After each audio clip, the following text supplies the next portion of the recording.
we will discuss a well-known issue which affects every country and every human being under the sun. The underlying causes of the issue in question remains controversial. I am referring to the division of world regions that is polarized into rich and poor, developed and underdeveloped, first world and third world, etc. It is the underclass who are 90% of the population and affected most by such polarization. They should be the one to grasp the genesis of their privations and suffering. But information and analysis of that kind do not reach them. First, because language of online communication, being English, is the first barrier. The second barrier is the gadget called computer, which is out of bound for the underclass. Hence, all our intellectual gymnastics remain confined to the social class who are the benefactor of the system and not likely to be interested in this kind of exercise. Our only hope is, through some of the viewers, imparted information may trickle down to the right stratum, the underclass of the society. Let us explore reasons of the division being referred in very simple terms. Why Anglo-American West, which is some circles also called global North, are rich and powerful, whereas global South, also called third world countries, are poor and underdeveloped. Here is a map to show the demarcation between global North, the light gray area, and global South, the dark area. As a general pattern, the global North, which is a collection of countries that are rich and developed, are in fact poor in natural resources and has harsh climatic conditions that is not very compatible with agriculture. Countries included in global South, on the other hand, are considered poor, underdeveloped, and are also called third world, are in fact very rich in all kinds of natural resources. Their climatic condition is also very compatible with agriculture. Yet, they are poor and underdeveloped. A rich and prosperous tiny minority elite controls the government of global South in very close socio-political collaboration with the global North. We have to make few exceptions for countries like China, North and South Korea, and emerging Vietnam and Cuba does not fit into the pattern we just outlined. These countries, contrary to Western propaganda, are relatively more prosperous. In fact, Anglo-American West desperately tried to prevent installation of a genuinely socialist, pro-people government in these countries because they were committed to implement inclusive growth of the grassroots level instead of a rule of minority oppressive elites that governs to serve Western interest.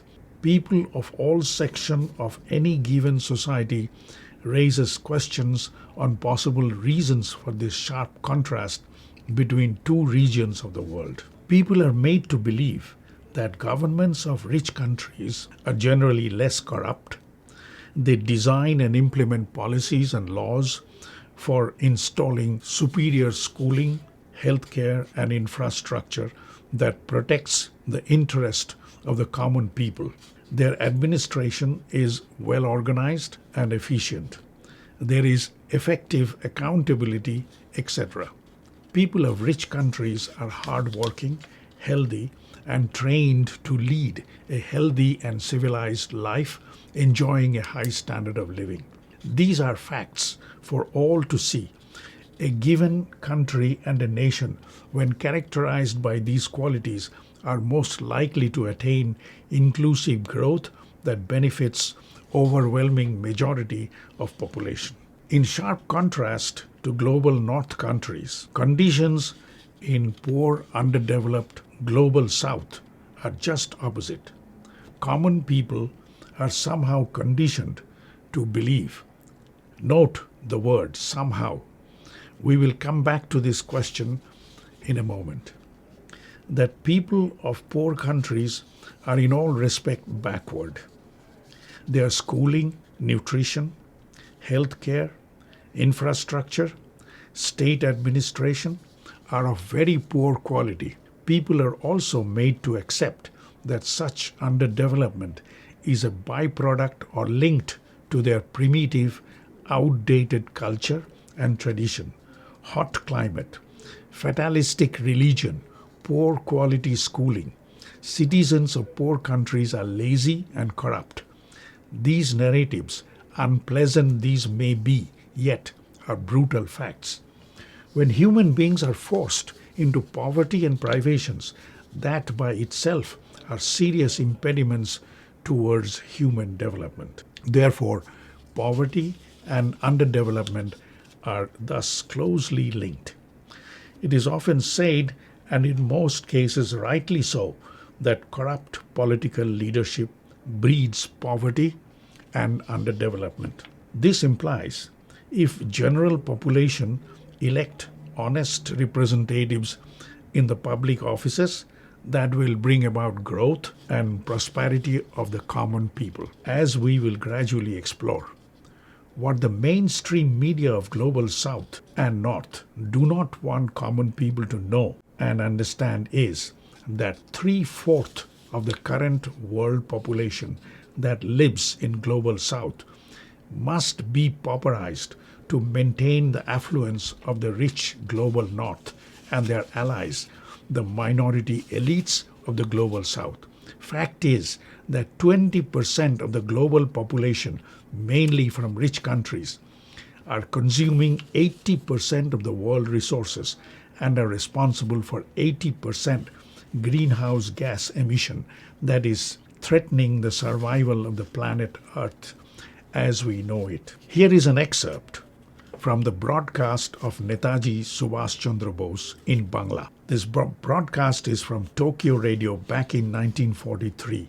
He appealed to all Indians to support him organize Azad Hind Fauj and help him to overthrow Anglo-American imperialists from India. He emphasized Anglo-American imperialists were wearing a mask of freedom and democracy, and that India's bondage will become permanent if Anglo-American imperialists win this war. Let us take a listen to his Bangla broadcast and note the English subtitles as well. Friends, in this war we are witnessing conflicts between two world powers. One side are the old group of monarchy who intend to hold on to their consolidated interests. Contesting them are new groups of monarchy who are out to destroy the old group and set up a new world order. Members of the first group, masked with freedom and democracy, are the Anglo-American imperialists. If these imperialist powers win this war, and then India's bondage will become permanent. Along with that, chain of slavery of many nations will also be consolidated. After the Second World War, a new economic order has been established in the world where countries of global North dominate and control nearly all the international organizations. Primary objective of this domination has nothing whatsoever to do with democracy, freedom, human rights, prosperity, etc. These are empty words bellowed by those who seek flimsy excuses for intervention and encroachment into other sovereign countries that are rich in natural resources. As world is seeing in the case of Iraq, Afghanistan, Syria, Libya, Yemen, Venezuela, and now Iran. First and last objective of these expeditions are to keep control over the international market, natural resources of the world, and access to cheap labor. Such control ensures outflux of resources and wealth from global South to global North. This control has its history and has metamorphosed itself over past several centuries into many different forms. Let us now listen to the statement of Fabian Scheidler, a celebrated and respected journalist from Germany who co-founded the independent newscast Context TV, producing a monthly broadcast on global justice issues. We will use some excerpts from his very well researched presentations. On this particular subject, here is Fabian Scheidler in his own words. A systemic constant in the system for the last 500 years. It was very successful for a minority of the world's population in terms of material wealth. It made like 20 or 30% of the world's population more wealthy, mostly white people in the global north, but some elites also in the global south. But it needs about 2/3 of the population on the planet to be poor, because they have to provide all the raw materials and cheap labor for us to consume all this. If we would pay somebody in, say, Congo, in a coltan mine, wages like in Germany, we could not afford all the smartphones and all the TV sets and everything like that, because the raw materials would be much more expensive. So all this machine of growth, of consumption, of production would not work if we didn't get these cheap materials and this cheap labor. And there were different methods in the course of this system that were employed to make sure that these people stay poor.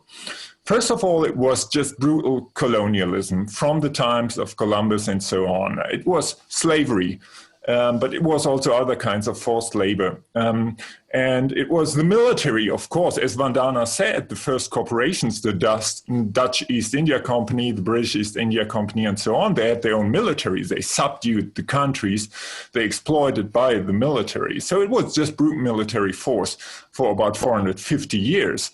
After World War II, a lot of countries, after long struggles in India, for example, for more than 50 years, reached independence. And so the elites in the North had to react. There is a general belief that electing honest representative in public office is the key to better living conditions of masses. It is true that political leadership is a factor for improvement of public life, and an important factor at that. It is at best just one of the factors.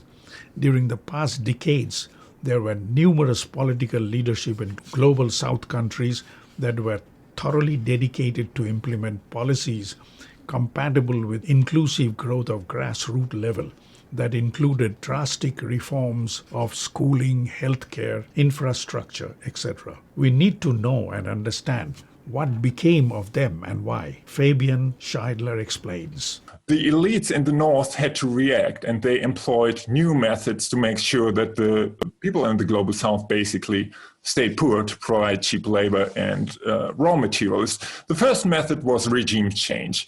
You can see that from beginning in Iran, even earlier, but in Iran it's very well known in 1953, democratically elected government under Mossadegh was, there was a coup d'etat orchestrated by CIA, British intelligence and so on, because he wanted to use natural resources, basically oil, for their own development in Iran.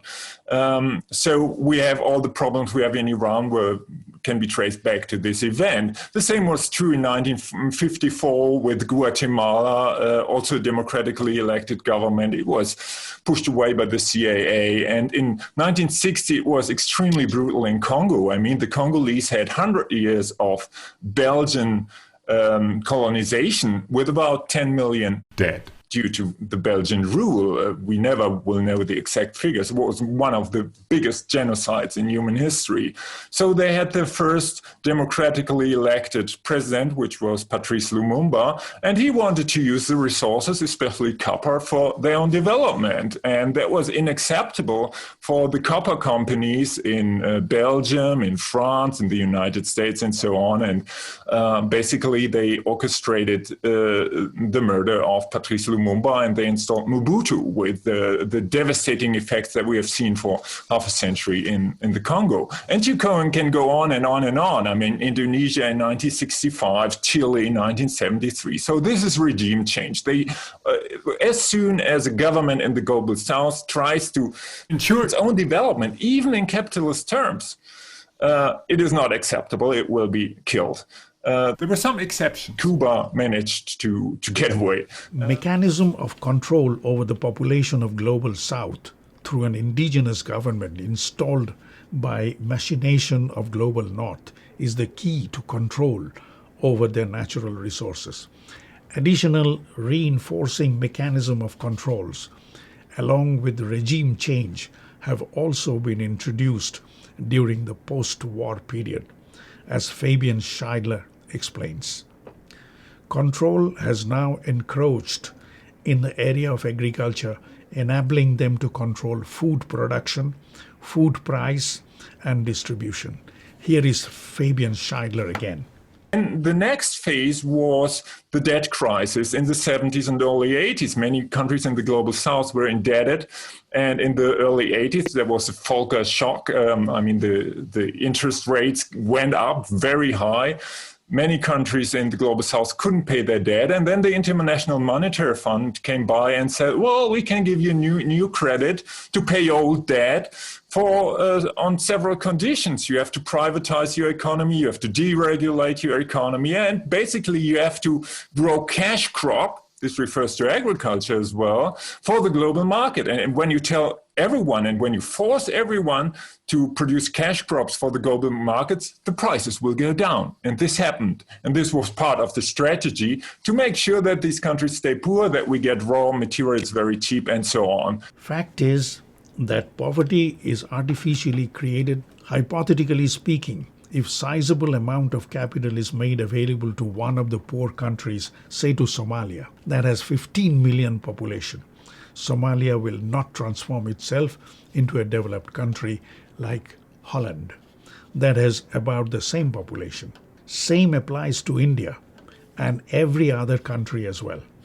Make no mistake, population of the countries of global south in the contemporary world may elect all the honest and sincere representatives they want in the public offices, but those representatives must serve first and foremost the interest of countries belonging to global north, meaning natural and human resources of global south countries, along with whatever market there might be, must remain open to global north so that they may extract and repatriate profit. Moreover, countries of global south must not develop their human resources through effective schooling to the extent where they pose threat of technological competition with countries of global north. This is precisely the reason why there is tension between China and USA. All wars and political unrest all around the modern world where global north has taken sides are most definitely aimed at maintaining the world order designed to siphon out resources from global south to global north. Why general population of global south, the victim of an oppressive world order, do not take a stand against this institutionalized economic injustice? This is a very good question.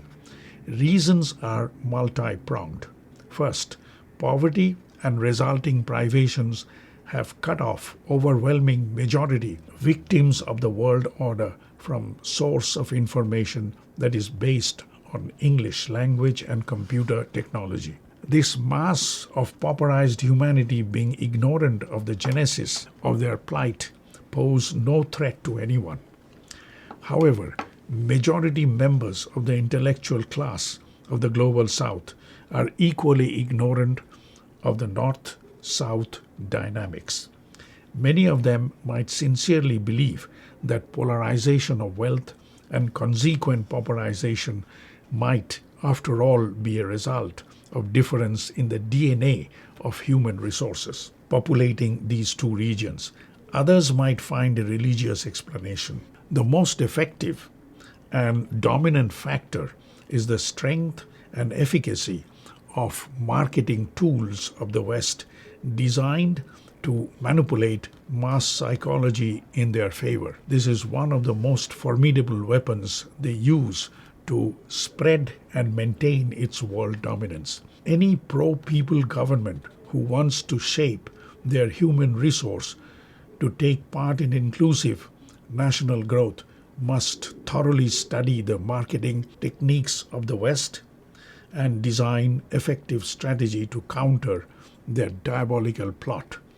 If Sultan Mahmud, Muhammad Ghori, Taimur, or Nadir Shah had access to the same marketing technology, they could have accomplished their mission without physically appearing in India as the West is doing today.